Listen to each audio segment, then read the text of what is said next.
students, welcome back to NCERT Maths with Sohi Sharma, and today's session we are going to start exercise 3.5 question number first. Okay, so without waste your time we will see its question number first. रहेगा मतलब क्या बोलने वाला है, ठीक है। इस question को हमें देखना है। क्वेश्चन क्या कह रहा है, what is saying, which of the following pairs of linear equations has unique solutions, no solutions और infinitely many solutions।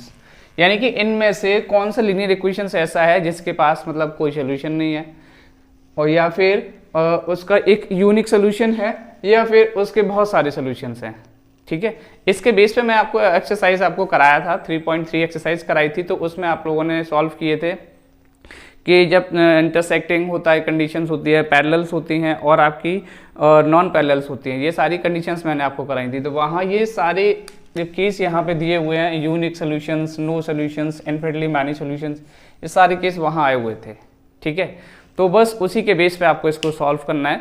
तो आगे क्वेश्चन में कह रहा है कि in case there is a unique solution, अगर किसी कंडीशन में अगर उसका सोल्यूशन सिर्फ वन आता है, यूनिक सोल्यूशन आता है, ठीक है, तो यूनिक सोल्यूशन आता है तो find it by the cross multiplication method. तो उसको आपको क्या करना है, क्रॉस मल्टीप्लिकेशन मेथड से सॉल्व करना है, ठीक है। तो अब सबसे पहले हम लोग ये देखेंगे कि इसका कोई सोल्यूशन है कि नहीं है। अगर इसका यूनिक सोल्यूशन आता है तो हम इसको क्रॉस मल्टीप्लिकेशन से सॉल्व करेंगे, और अगर नहीं आता है तो नहीं करेंगे, ठीक है। तो फर्स्टली इसके लिए हमें क्या करना है कि इसकी जो a(x1) a1x plus b1y plus c1 is equal to 0 equation number first, फिर a2x plus 8b2y plus c2 is equal to 0, ये इक्वेशन होती है। इसको कंपेयर करेंगे, इसकी वैल्यू फाइंड करेंगे, तब हमें पता चलेगा। So let's see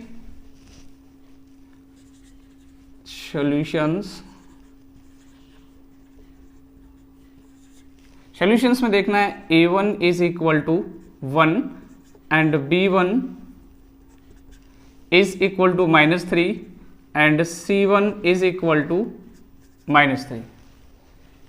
now again a2 is equal to 3 and b2 is equal to -9 and c2 is equal to -2, ठीक है। इस तरीके से आपकी ये कंडीशंस दी गई है। अब हमें क्या देखना है, अब हमें देखना है in case there is a unique solution. Unique solution के लिए क्या होता है, यूनिक सोल्यूशन की कंडीशन ये होती है कि a1/a2 is not equal to b1/b2, ठीक है। जहां पे दो लाइंस एक दूसरे को इंटरसेक्ट करते हैं, उनके बीच में एक सोल्यूशन आपको फाइंड होकर मिलता है, ठीक है। तो उसकी कंडीशंस क्या होती है, पहले हम यहाँ पे देखते हैं। तो a1/a2 is equal to b1, पहले a1/a2 की वैल्यू को आप पुट करके देखिए 1/3 and b1/b2 is equal to -3/9, minus minus cancel in 3 1 3 and 3 3 9, ये भी आपकी कंडीशन है। आगे नेक्स्ट आगे क्या हो रहा है, ये आपका 1/3 हो गया, सेम हो गए दोनों। आगे c1/c2 सो -3/-2, ये हो गया। मतलब इट मीन्स यहाँ पे क्या हो रहा है, a1/a2 is equal to b1/b2 is not equal to c1/c2। But आपकी यूनिक सोल्यूशन की जो कंडीशन है वो क्या होती है, a1/a2 is not equal to b1/b2, क्योंकि ये दो लाइंस हैं, दो इक्वेशंस हैं, इनसे निकलने वाली जो लाइंस हैं वो एक दूसरे को इंटरसेक्ट करते हैं, ठीक है। Both equations are intersect at a point, okay. तब उसकी इक्वेशन क्या हो जाती है, a1/a2 is not equal to b1/b2, that's why we can say that it has a unique solution, okay. बट इधर यहाँ पे a1/a2 is equal to b1/b2 है, is not equal to c1/c2, ये कंडीशन आपकी हो रही है। जब ये कंडीशन यहाँ पे होती है तो इस कंडीशन को हम यहाँ पे क्या बोलते हैं, पैरेलल कंडीशंस बोलते हैं, ठीक है। मतलब इसका कोई सोल्यूशन नहीं होगा, तो बोल सकते हैं यहाँ पे हम बोलेंगे 8 हैज, या ऐसा बोलो these equations,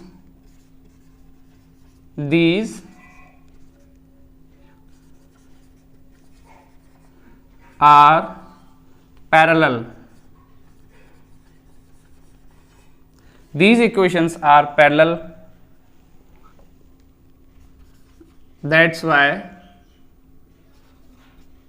that is why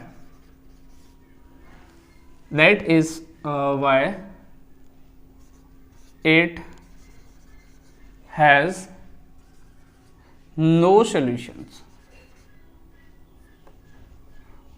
No solution. ठीक है, मतलब ये लाइंस जो दोनों जो पैरेलल हो जाएगी, इस तरीके से सीधी पैरेलल लाइंस आएंगी, तो इनके बीच में कोई भी जब तक ये लाइन एक दूसरे को इंटरसेक्ट नहीं करेगी तब तक इस पर कोई भी पॉइंट नहीं आएगा, कोई भी वैल्यूज नहीं आएगी.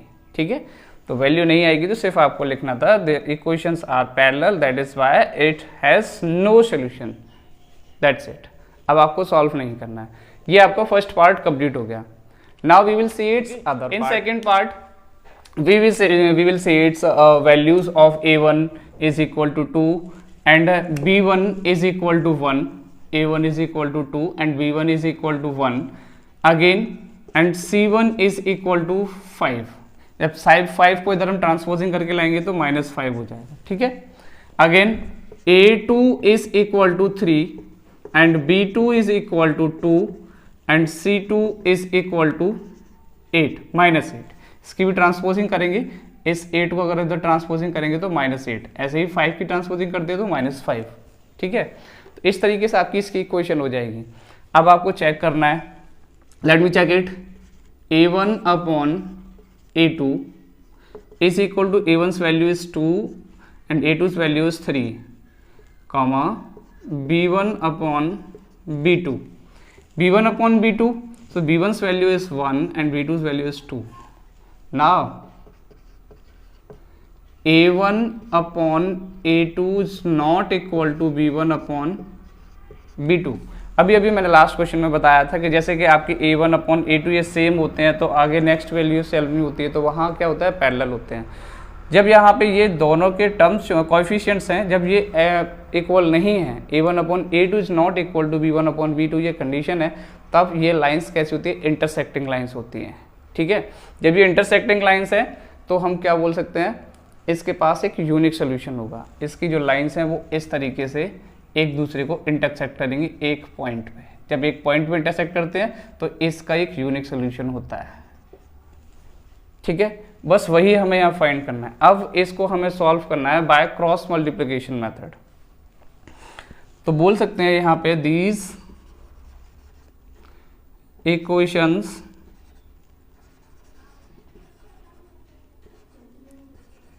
are intersect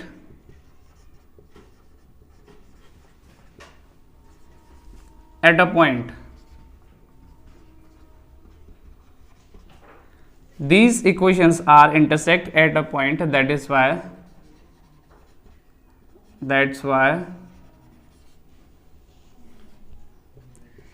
it has a unique solutions. It has a unique solution. ठीक है, इसका यूनिक सोल्यूशन हो जाएगा. अब यूनिक सोल्यूशन हो जाएगा, अब आपको क्या करना है, अब हमें बाय क्रॉस मल्टीप्लिकेशन मेथड से सॉल्व करना है. तो देखिए बाय क्रॉस मल्टीप्लिकेशन मेथड से इसको using by cross multiplication method.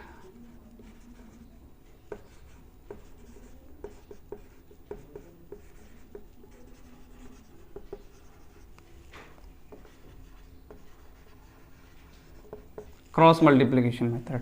Cross multiplication method आपका क्या है, इजी लैंग्वेज में समझिए, x upon is equal to y upon is equal to 1 upon, इस तरीके से हम 3 टर्म्स यहाँ पे लिखते हैं. तो x के नीचे हमें क्या करना है, तो जो x वाला टर्म इसको हाइड कर लेना है. इसके बाद जो वैल्यूज आपको शो ऑफ हो रही है ये हमें लिखना है. तो y की वैल्यू, y का कोएफिशिएंट 1, इधर y का कोएफिशिएंट 2, तो 1 और 2. ओके, इधर आपका कितना है, अब 5 की अगर हम इधर ट्रांसपोजिंग करके लाते हैं तो वो कितना हो जाएगा, -5 -8. तो यहाँ पे -5 और 8। इस तरीके से हमने लिखा, x वाले को हाइड किया, y और कांस्टेंट टर्म वाली वैल्यूज को पुट कर दिया। इक्वेशन फर्स्ट से 1, इक्वेशन सेकंड से 2, तो 1 और 2, ऐसे इधर -5 और ये -8। Okay, in case of y, यानी कि y में, y की कंडीशन में क्या होगा, y वाले को हाइड करते हैं, y वाले को हाइड करने के बाद इधर 2 इधर 3, तो 2 इधर 3 और फिर से इधर -5 -8, -5 एंड -8।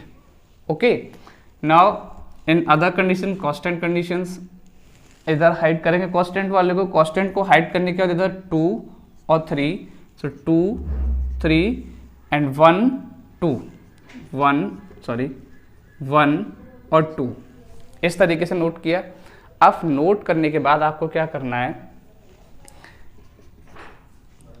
एक एक टर्म को सॉल्व करना है, यानी कि x वाले टर्म को हम कंपेयर करेंगे कांस्टेंट टर्म के साथ, तो x की वैल्यू फाइंड करेंगे।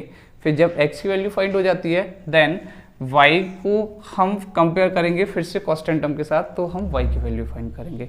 Okay, so firstly we will see the values of y with the compare of ones या फिर कांस्टेंट टर्म। x अपॉन, अब 1 2 -5 और -8 यहाँ पे करना है, -8 is equal to 1 upon 2 3 1 2। Okay, अब हमें क्या करना है, इसको कंपेयर करना है। पहले हम 1 का मल्टीप्लाई करेंगे 8 के साथ, -8 के साथ, तो क्या हो जाएगा, x upon 1 into 8 -8। Okay, now अब 2 का मल्टीप्लाई इसके साथ करेंगे, जब नीचे वाले टर्म्स नंबर का मल्टीप्लाई ऊपर करते हैं तो वो माइनस आता है, तो जब माइनस आता है और एक माइनस आपका इसके साथ है तो आपके पास 2 माइनस हो जाते हैं। तो आप इसको कैसे लिखेंगे, -2 5 10 -10, इस तरीके से नोट करेंगे। ओके, इधर 1 अपॉन 2 का मल्टीप्लाई 2 के साथ, 2 2 ज़ा 4 and 3 multiplies with 1, so 3 1 is 3। Okay, easy है।